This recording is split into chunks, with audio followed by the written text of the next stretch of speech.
Kirby fought to find the Star Rod, but King Dedede did not mean any harm. Bad dreams had invaded Dreamland.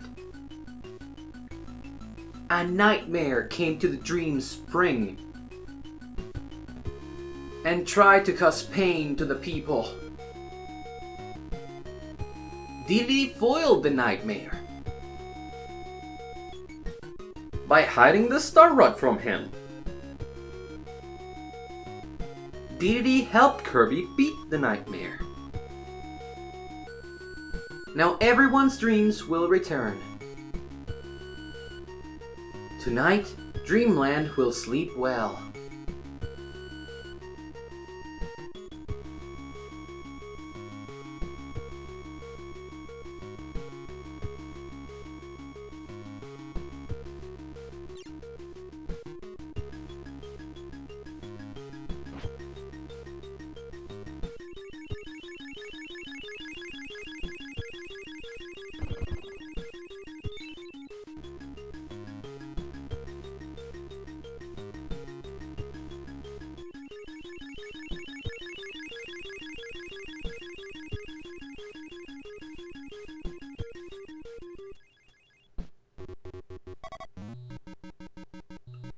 Once again, starting with the end.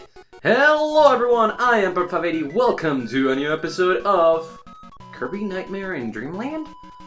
Yes! Today we are looking at the differences in between Nightmare in Dreamland and the original Kirby's Adventure.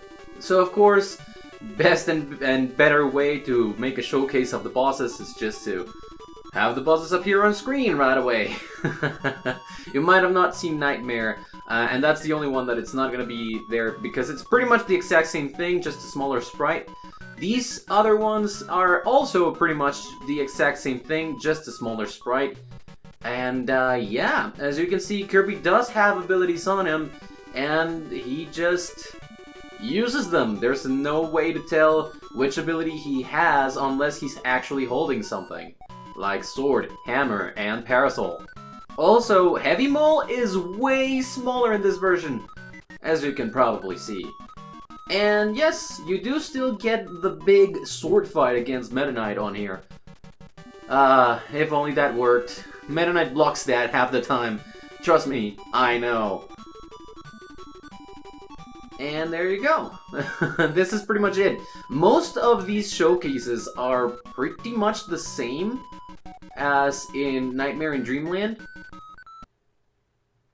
But yeah, that's the end of Extra Mode. It is harder to do because the controls are way less responsive than the GBA version of the game.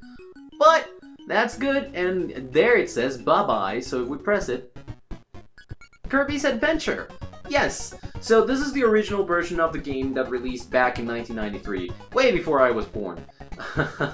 And here is the famous Kirby of Dreamland. Right or left makes Kirby walk or dash. Press the A button and Kirby jumps. Slide by pressing both A and down. Press up and Kirby can fly over stuff. The B button makes him inhale enemies. Press down to eat an inhaled enemy. Kirby can then take the enemy's power. Fire! Youch! Kirby uses the fire attack. Hit select to drop a special power. Spark! This electrical attack paralyzes. Ice! Freeze an enemy and then toss him. Sword! Kirby is brave when he has a sword. Not at any other time. Parasol! Take a nice walk for a short break.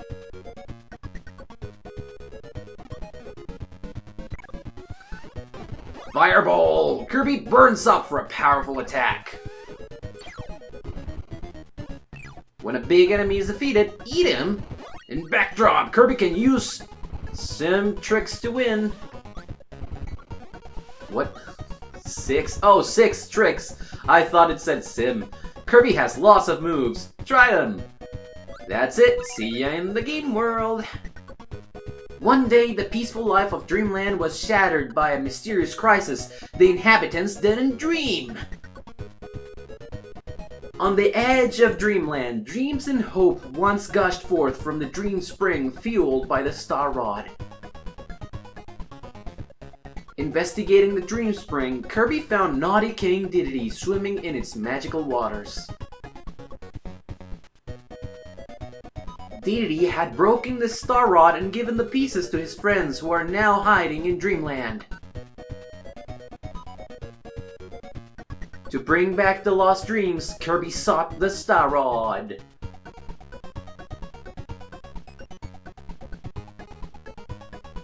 And there you have it. That's very much the narration for the game. Now, there's one more thing that I want you guys to see, because this is based off of an original commercial for the original Kirby's Dream Land in Japan.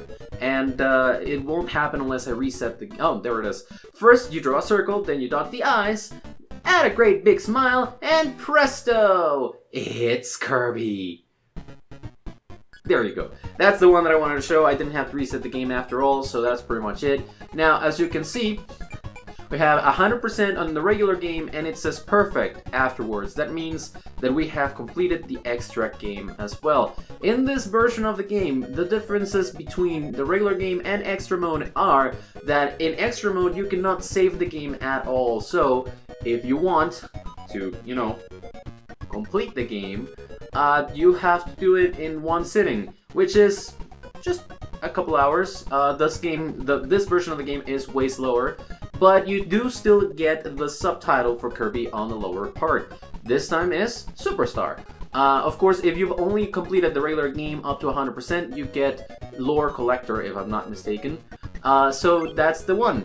You can continue the regular game, play the bonus games, not called sub-games in this game, play the extra game, which is the exact same game, just with 3 health instead of 6, and listen to sounds. So basically, listen to sounds. The sound test is what you unlock when you complete the extra mode or extra game. And then you can get to music and different types of it as well.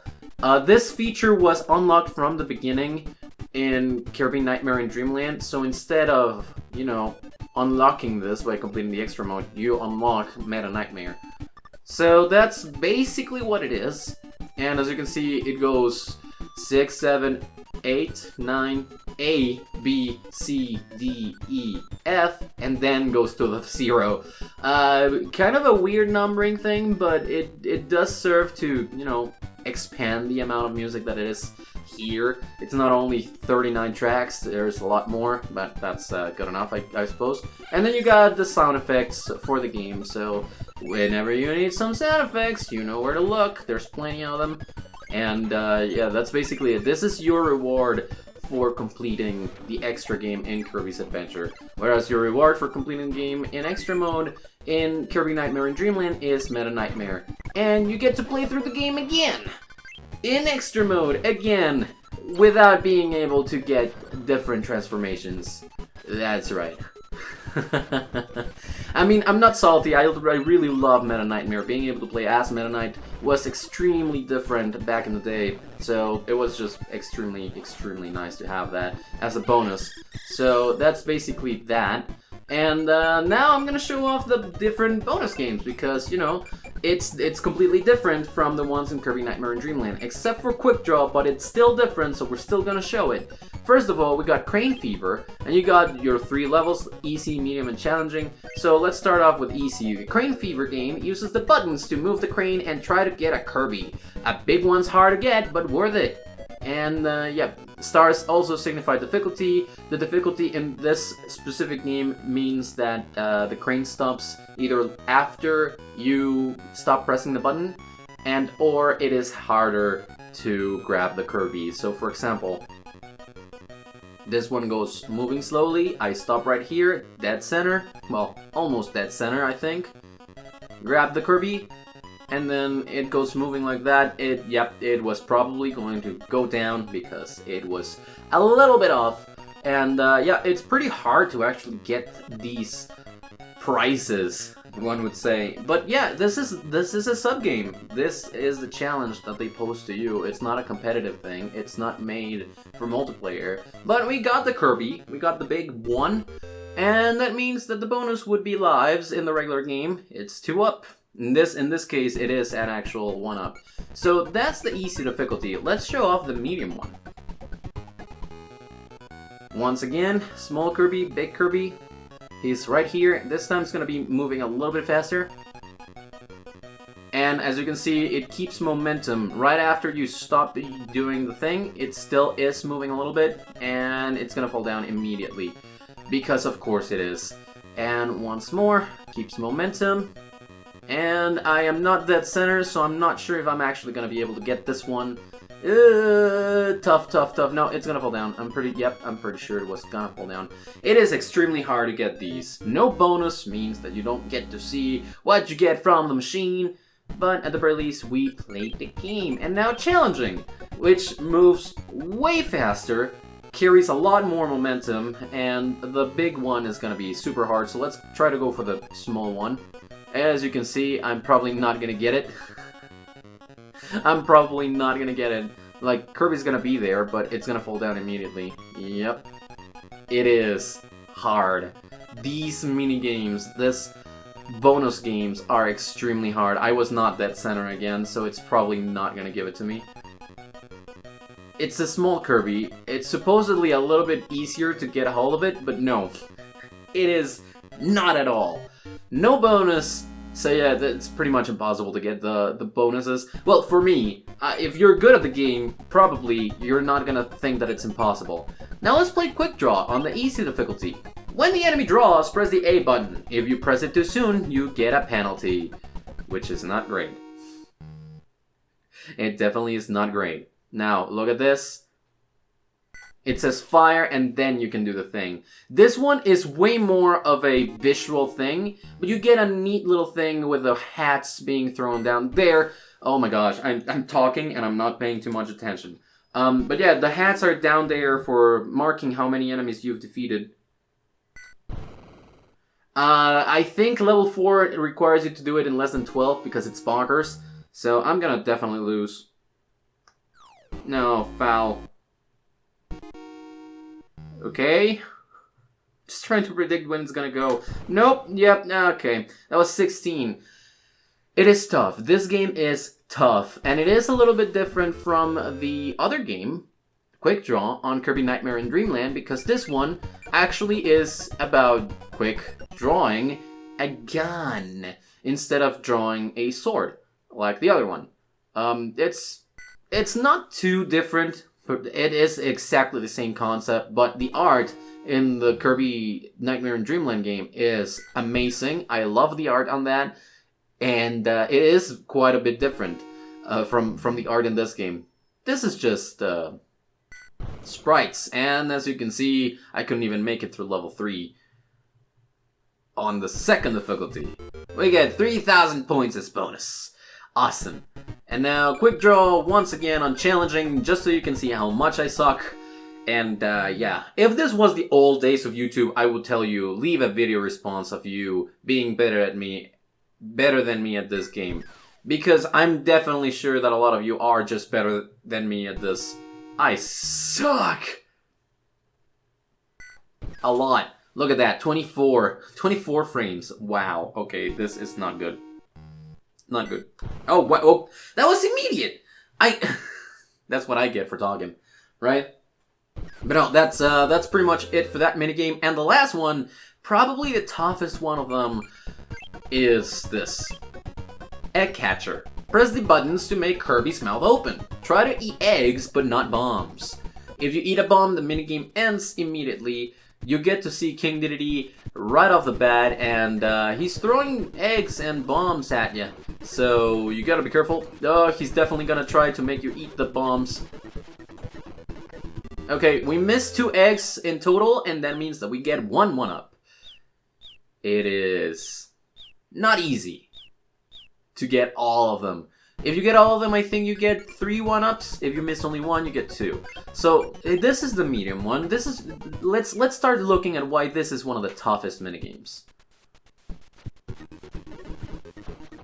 Yep. Nope. No, gosh. The bomb, I ate a bomb.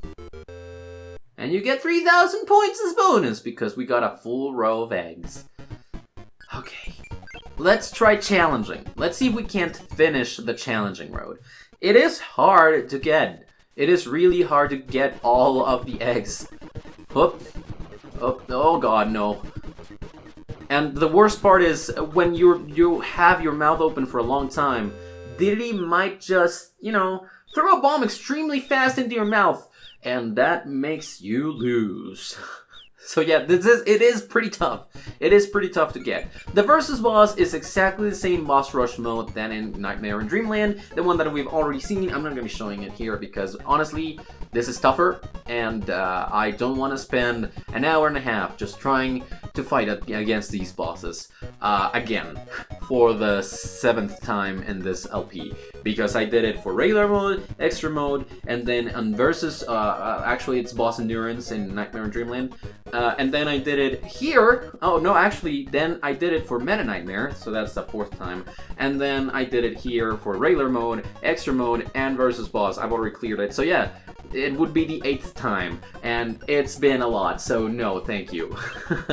However, I do want to show you the regular game. Yeah, first of all, we have some of those intro cutscenes, but I do want to showcase the fact that the worlds, the levels, do have the exact same layout in Nightmare and Dreamland that they used to have in the original game. Now, the other thing that I want to, you know, pay attention to is the portraits. The portraits in which you see Kirby's ability being showcased. Right now it's in normal. That's something that I want to draw attention to, because there is different art for each and every single one of the transformations. So, for example, if I go for wheel, it goes boom, wheel, you know? And there's different ones for each and every one of the transformations, both in this game and in Nightmare and Dreamland. So what I'm gonna do is give you a little bit of a showcase of all the transformation art in both games on screen right now. And yeah, just a little bit of a showcase because it's actually great. And the other thing is that the controls in this game, as I said before, are a little bit unresponsive. You cannot float by pressing the jump button. You have to press up in order to float. And if you come from the GBA game, that's very confusing because you're able to float with A on that one. And yeah, that's basically it. These two useless transformations, sleep and ball. But yeah, that's pretty much what I wanted to say. Probably showcases midway through. There's plenty of transformations in these two games, to be perfectly sure. And yeah, I'm just giving you a rundown of the levels, just so you can see that the layout is pretty much the same, even if the GBA version has a little bit less of a zoomed in camera, and the sprites are bigger indeed. That's pretty much it. That's pretty much it for differences in actual game design. I have gone over what Kirbyism is, mostly, in Super Smash Bros. Series before, but just to give you a little bit of a refresher, Kirbyism is Masahiro Sakurai's ideology for designing games, that it should be accessible to everyone. So it's pretty easy games to just play, but hard to master. Hard to 100%, and it's just do it with one button. Do everything with one button. That's the ideology that he had later on. That's why Kirby Nightmare and Dreamland is done with just one button. Not Nightmare and Dreamland. Kirby Air Ride is done with only one button. Like every single action is just one button and the control stick. Or, for example, that's also why a lot of other different games designed by Masahiro Sakurai have simplistic design choices. It's the fact that he wants the games to be accessible to everyone. He wants everyone to be able to play the games and enjoy them for what they are. So, yeah. That's part of his design philosophy. And people have taken to call them Kirbyisms. So, that's neato. That's a 2-up. Thank you for that. And, yep. Also, the mini games do get boarded up whenever you clear them. So that's another similarity in between them. You got your warp rooms, the warp star station, they are called here, and you can go to whichever room that you have actually found a warp room in. And that's pretty much it. That's pretty much it. We've already watched the ending from Extra Mode. You don't get a special message from that, just that you can now access Sound Check. And that's pretty much it. That is pretty much it. Now, it's definitely not going to be a long video, but one more difference that I really wanted to showcase here, actually I could have done it in one of the museums, is the indicator for Kirby having an ability. Obviously, you have the portrait, right? Showcasing Kirby's ability. You have the portrait, but what if you were not actually paying attention to the HUD, the lower part of the screen? You can actually tell if your Kirby has an ability by checking his color out. Look at this. Whenever I press the select button, look at Kirby's changing colors. He's a darker shade of pink whenever he does not have an ability. Lighter, darker. It is a very slight change, very hard to notice, especially because of the type of graphics and the colorful backgrounds and whatnot. But it is noticeable if you're paying attention to it. And that's how you know that you have or don't have an ability. It's a bit weird, but it is what it is. Now, there's one more thing, and that is the change of some enemies. There's, in Nightmare in Dreamland, there's these pig-looking enemies that shoot stars at you, that were substitutes for another type of enemy in this game. I will be showing their sprites on screen right now, just so you know which one was changed for which. And there was a mini-boss in this game, in Kirby's Adventure, that was replaced by the elephant that gives you the throw ability. In this game, that enemy is extremely fast. It is very hard to telegraph, or to actually see their attacks being telegraphed, and yeah, it's a tough fight. So even though they could have just redesigned them and made them a little bit slower, yeah, they decided to replace them entirely for a different boss, which, I mean, it's fine by me. I don't have any problems, not any qualms with it. I like the elephant with 2 legs design perfectly. So yeah, those are pretty much all the differences that you can find in this game. If you want to quit, you can't. You have to finish the game to quit. And of course, the last big thing, sorry about that, it was a little bit interrupted. But no, honestly, the only last thing that I could think of is the descriptions. We already saw the differences in between the texts for this game and the remake Nightmare in Dreamland, and the big difference is that, you know, it was the Dream Spring in this game, and it is referred to as the Fountain of Dreams in the remake, and that is the name that stuck. That's the way that it's called over in Super Smash Bros. As well, so yeah, and that's the rendition that they use in Super Smash Bros. Too, so you know that it is the Fountain of Dreams, but originally it was the Dream Spring. Now, the only other thing is that when you pause, you get a description for each and every one of the abilities. So yeah, it is the same both in this game and in Nightmare in Dreamland. So that's just basically it. Also, this game is extremely cute. Look at that little thing on the bottom. Kirby drawing Kirbys? That's so cute. He's learning how to draw himself from the intro screen. That's pretty cute. Alright, now that I've gotten every single part of that out of the way, and we don't have anything else to see as for differences in between versions, that is going to be everything for today, guys. Thank you so very much for watching. Don't forget to comment, rate, and subscribe to the channel if you like the video. Yes, I did clear the game 2 more times and unlock pretty much everything in this game just to have a 22-minute video about differences in between versions. I am dedicated to my craft. Thank you very much for watching, and I will see you guys next time to go over the last couple of things over in Kirby Nightmare in Dreamland, and to give my thoughts on the project. Alright, I will see you guys later. Goodbye!